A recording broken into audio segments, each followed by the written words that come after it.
Hi guys, on this short video I'm gonna show you how to fix Snapchat music or audio. First thing, open the settings on your phone and then go to the apps manager.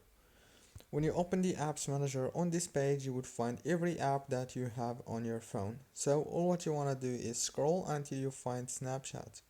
When you find it, click on it like this. And after that, click on this force stop right here. And then click on the permissions. Make sure to enable all the permissions and then go back, click on the data usage and enable all these options here